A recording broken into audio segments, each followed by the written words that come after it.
Hey everybody, Caregiver Dave here.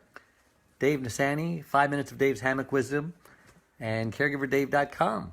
Today I want to talk about strategies to stay organized as a caregiver. You know, do you sometimes feel overwhelmed like I did today? And I look around in my workspace and I realize, I'm sorry, I'm distracted. I'm reading messages from people on Facebook Live. I realize that the reason I'm feeling overwhelmed is because I'm unorganized. I've got little piles everywhere. I mean, it's disgusting. I'm so embarrassed. And I consider myself an organized person, but you wouldn't know it by looking at me or looking at my work environment. So either I'm in denial about my organization or, well, that's probably it. So let's get going on how to fix this. Number one, you got to have a to-do list. And I have started doing that again. There was a long time that I did not do it. And then I started doing it on my phone. But, you know, it's not the same thing as getting a real piece of paper and writing down so that you can see it. It's there, staring at you 24 hours a day. It's not hiding on your phone, only to be seen by pushing certain buttons. So get a real to-do list. Number two, get a calendar. And I don't necessarily mean the calendar on your phone, although that is very helpful to have the alarms beep that when you're supposed to do things like that. But I mean a real calendar too, and keep them synchronized. Because like the to-do list, I get to look at the calendar. It's there all the time. It's hanging on the wall, and it's not hiding behind buttons on your phone. Take advantage, number three, take advantage of gadgets, okay? When I go out, I can look at my telephone and see when someone rings the doorbell and I'm not home because my wife can't always get the door, and I can communicate with them now. That's a really cool gadget to have. And another gadget that I have is I've got cameras all over the house. When I've been away for like an hour or so, I can just open my phone and open the app for the videos. I can see every single room. I can make sure she's okay. She hasn't fallen down. She isn't where she's supposed. She isn't where she's not supposed to be, like outside with her wheelchair. And what's the other gadgets we've got? My mother, when I was caregiver for my mother who had dementia, I had this medication thing that would beep and it would tell you when you're supposed to take your medication.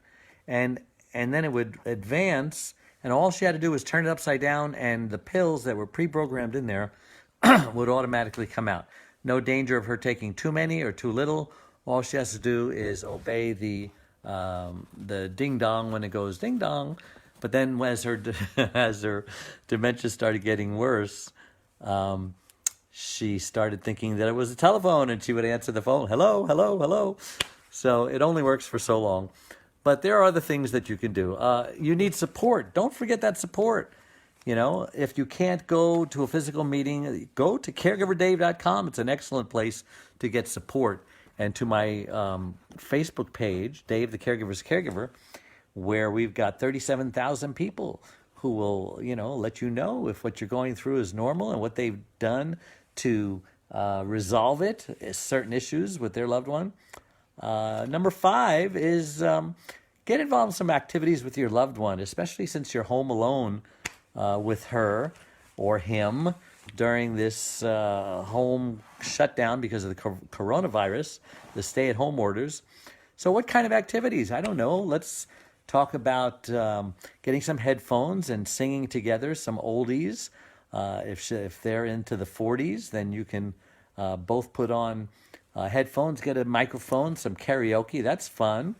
You can watch a movie together. You can play Scrabble.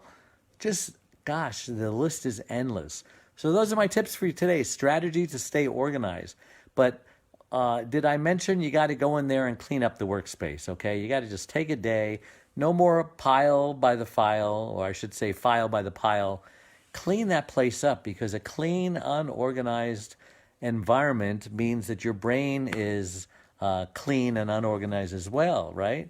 There was a bumper sticker back in the 70s that says a clean, unorganized desk is a sign of a sick mind. Well, that was obviously from somebody who was in denial about their unorganization. So that's my message for today. And thanks for listening, Debbie Martins Williams and beloved Cohen. And who else is there? Sherry Mendelia. Hey guys, thanks for your support. And God bless you all. Stay safe, wash your hands, and don't go out there unless you have to. And keep your distance. Bye bye.